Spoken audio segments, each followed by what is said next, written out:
Tout ce qu'on vous a enseigné sur la création, la vie et le monde est une opération psychologique intentionnelle destinée à vous maintenir dans une mentalité d'esclave afin que vous ne vous rebelliez pas contre le système et que vous n'activiez pas vos pouvoirs créateurs. Si l'on observe les croyances actuelles sur la création et la religion, on voit que, dans la religion comme dans la science, on vous dit que le monde a été créé il y a des milliers d'années. On veut que vous croyiez que le monde a simplement été créé, puis que vous avez été créé et placé dans ce monde, et que vous êtes maintenant en train de le vivre.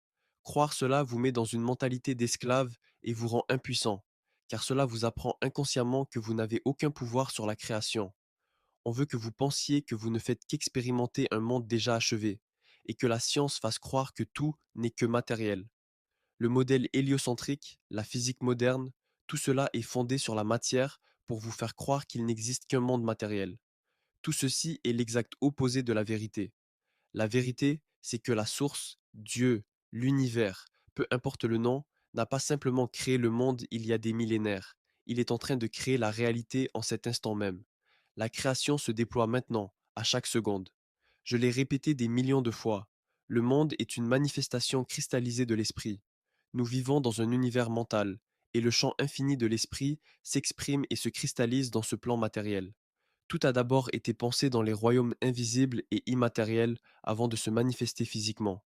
C'est une création mentale. L'esprit et la matière ne sont pas séparés, ils ne font qu'un. L'esprit crée la matière. On veut vous faire croire que vous êtes un morceau de chair vivant sur une boule qui tourne à grande vitesse dans l'espace, et que vous avez évolué d'un singe. Vous commencez à voir à quel point cela paraît ridicule. On veut vous faire croire que tout est déjà créé et que vous ne faites qu'observer. Pour revenir au principe du mentalisme, Dieu pense l'existence dans la réalité en cet instant même. La création n'est pas achevée, la réalité n'est pas fixe. Dieu crée et pense le macrocosme en permanence, et vous pensez votre réalité, votre monde en permanence. La réalité se crée continuellement dans le moment présent. Nous devons comprendre que nous sommes des co-créateurs aux côtés du mental macrocosmique, qui crée le macrocosme. Dieu pense le macrocosme dans l'existence, et nous, en tant que conscience collective, chaque individu étant un microcosme, pensons la réalité dans l'existence. Chacun de nous est un processus, une partie, une cellule de ce gigantesque organisme vivant que nous appelons Dieu, et nous portons tous la responsabilité de la création qui se déploie en ce moment même. Nous façonnons tous la réalité par les trois pouvoirs créateurs: penser, ressentir et agir dans le moment présent. C'est pourquoi nous devons penser, ressentir et agir avec le pouvoir de Dieu, qui est l'amour. Et si toute la conscience collective avait l'amour dans son cœur, nous déploierions naturellement une création d'harmonie et d'équilibre. Vous avez reçu la capacité de modifier les dynamiques énergétiques des plans supérieurs de conscience, mentale, astrale, éthérique, et de les modeler en réalité physique dans le moment présent. C'est d'ailleurs pour cela, selon moi, que le moment présent s'écrit présent, comme un cadeau. Le présent est votre cadeau. La vie est comme un flux en direct de conscience. Nous sommes connectés à cette conscience source vivante et elle s'écoule continuellement à travers nous dans le moment présent. Cette force créatrice façonne toujours votre réalité dans l'instant, et vous dirigez cette force à travers vos pensées, vos émotions et vos actions. Vivre inconsciemment, penser, ressentir et agir de manière inconsciente crée une réalité sans intention. Mais la vérité est que ces forces créatrices de vie circulent toujours en vous dans le moment présent, tout comme Dieu fait affluer la réalité dans l'existence à chaque instant, et que nous en sommes les co-créateurs en utilisant cette même puissance. Il m'est très difficile d'exprimer cela en mots, car c'est un concept complexe, mais j'espère que vous pouvez comprendre que la réalité n'est pas fixe. Elle est malléable, elle s'écoule comme un courant, et vous déployez ce courant par vos pensées, vos émotions et vos actions. Lorsque vous devenez conscient, c'est-à-dire lorsque vous commencez simplement à vous observer activement, vous pouvez réellement reprendre le contrôle de votre réalité grâce à ces trois voies: la pensée, l'émotion et l'action, qui sont vos trois plus grands dons. Vous avez la capacité de façonner un monde entier. Non pas le monde en tant que macrocosme, mais vous-même êtes un monde, et votre vie est votre monde, que vous pouvez transformer comme vous le souhaitez. Cependant, les médias grand public vous bombardent sans cesse de fausses croyances pour vous maintenir dans une mentalité d'esclave et vous garder inconscient. Les élites le savent. C'est pourquoi elles manipulent les masses mentalement afin de leur faire croire certaines choses, pour pouvoir contrôler le pouvoir créateur de chaque individu et utiliser chaque personne comme un vecteur servant leur propre création, le nouvel ordre mondial. Comme les gens sont inconscients, ils créent sans le savoir la réalité correspondant à l'agenda de quelqu'un d'autre.